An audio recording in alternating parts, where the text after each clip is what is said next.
Assalamualaikum warahmatullahi wabarakatuh.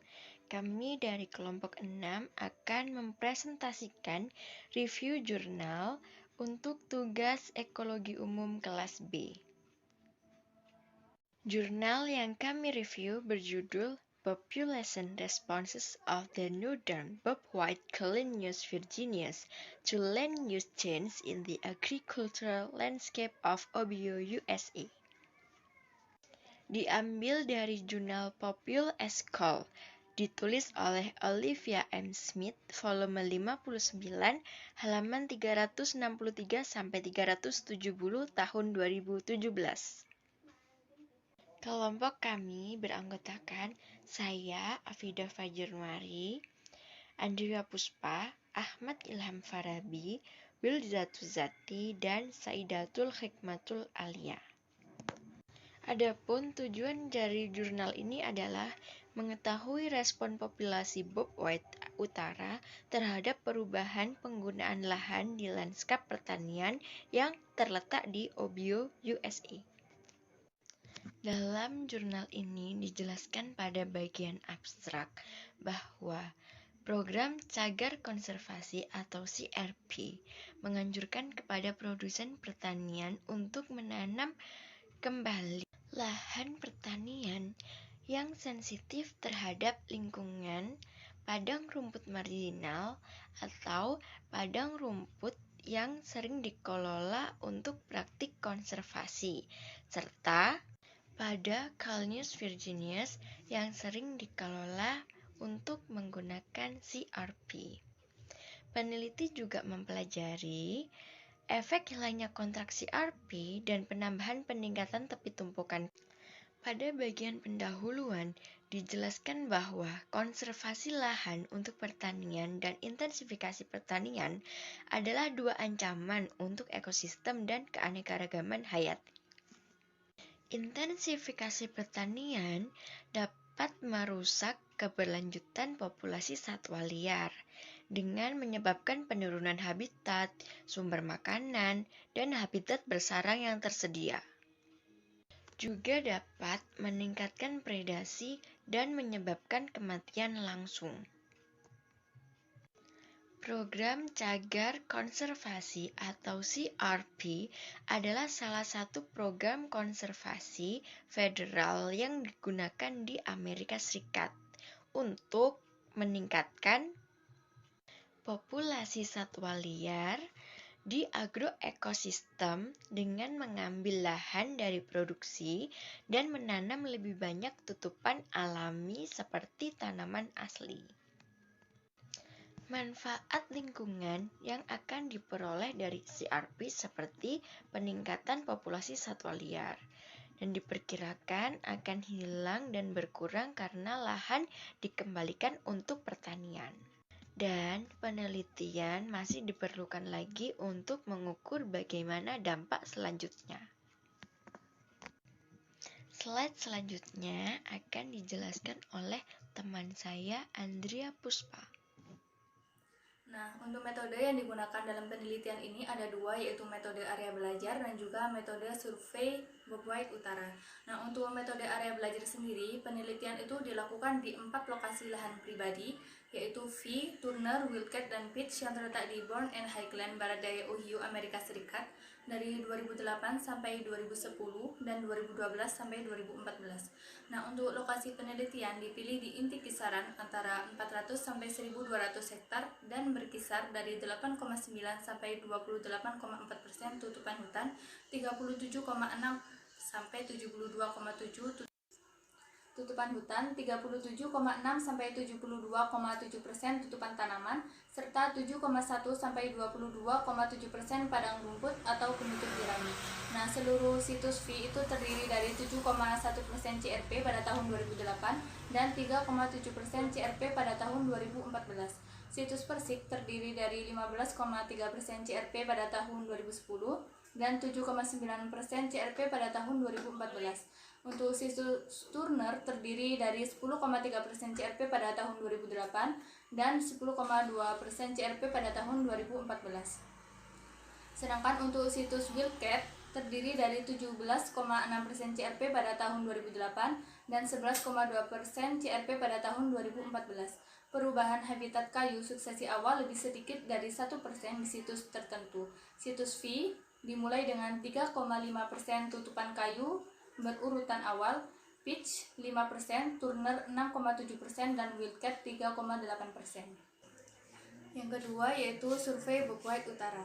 Nah, sebanyak 22 ditempatkan secara sistematis. Poin unik di survei di V jumlahnya 12, di Turner jumlahnya 2, dan di Wildcat jumlahnya 8. Lokasi penelitian dari 2008 sampai 2010 dan 2012 sampai 2014. Nah, untuk situs study pitch jumlahnya itu 7 poin telah ditambahkan di 2010. Semua lokasi survei berjarak lebih dari sama dengan 500 meter. Poin penting dilakukan antara pukul 8 dan 11 dari 1 Mei hingga 18 Juli bertepatan dengan puncak penangkaran Bob-White musim di Ohio.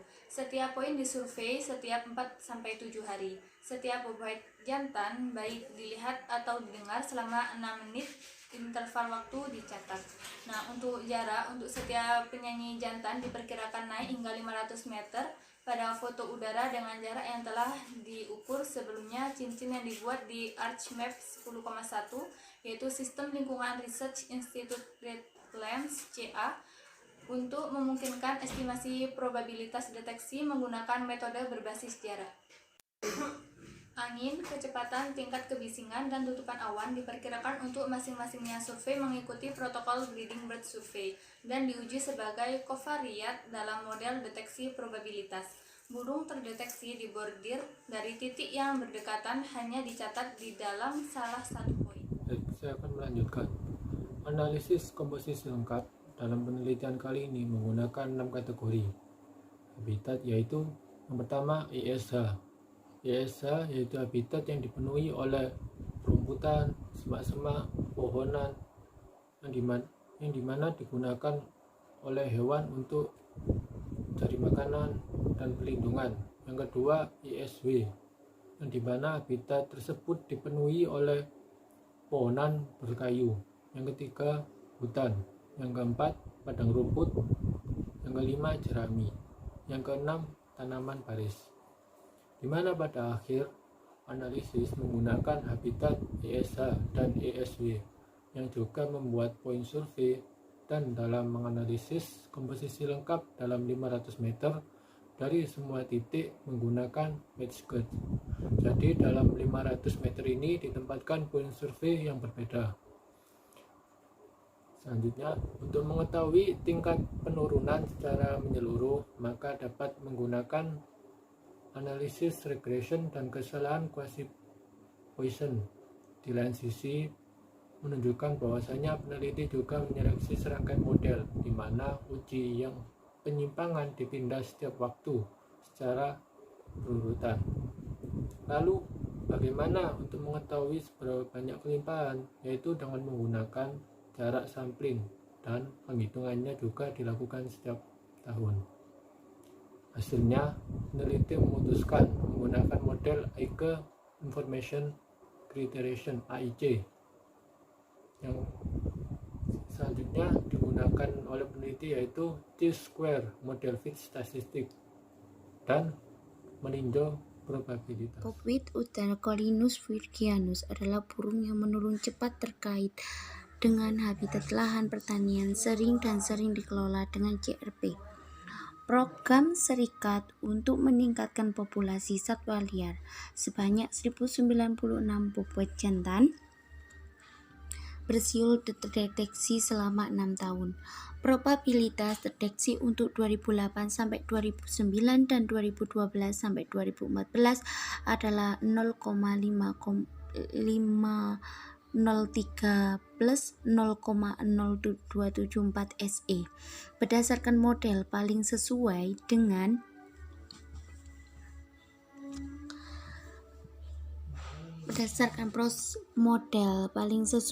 dengan fungsi kunci seragam penyesuaian kosinus. Ada bukti cuaca rendah, covariate model ditingkatkan sehingga tidak kosinus. Ada bukti cuaca rendah, covariat model tingkatan sehingga tidak dimasukkan dalam model deteksi akhir. Kelimpahan menurun secara semua situs.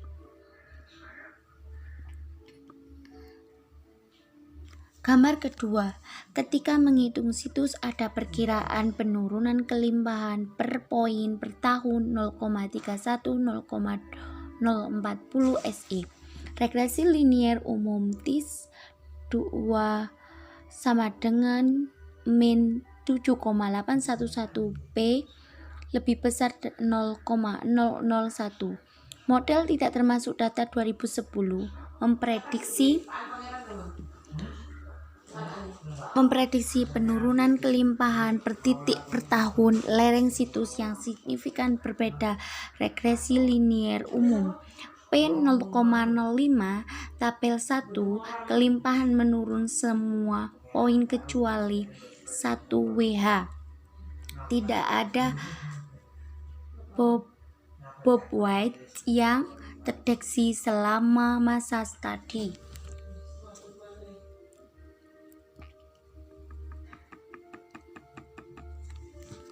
Selama studi, vegetasi kayu Carly profesional sengaja ditambahkan di titik survei lokasi studi Pakis dan pitch N sama dengan 5 pada tahun 2012. Namun pada tahun 2011 lahan kayu sukses awal diubah menjadi tanaman baris V. Lokasi mengurangi jumlah vegetasi kayu sukses di 3 titik survei. Grasi CRP diubah menjadi ladang tanaman baris pada tahun 2012 di 7 survei titik yang didistribusikan di 4 lokasi. Bidang tanaman 1 baris diubah menjadi titik.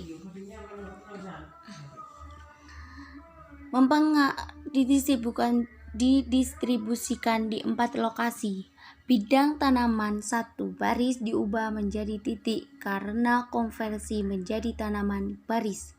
11 titik survei mendapatkan habitat tanaman baris selama periode penelitian. Diperkirakan penurunan kelimpahan bobwhite utara per tahun sebesar 0,31 burung per titik atau sekitar 78,5 hektar di lokasi penelitian dari tahun 2008 hingga tahun 2014.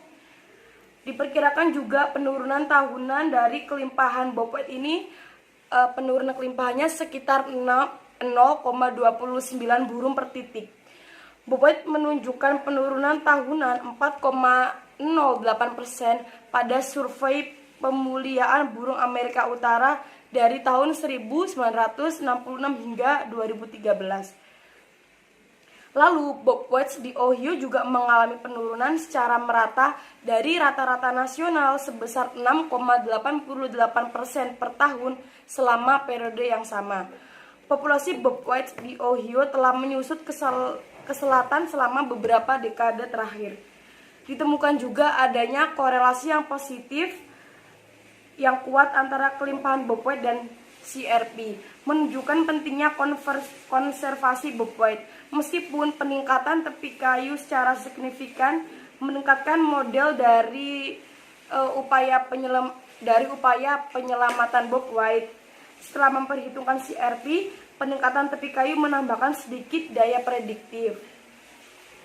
Hilangnya CRP juga akan mempengaruhi dari populasi satwa liar, tidak hanya bobwhite saja yang terpengaruhi dari hilangnya CRP.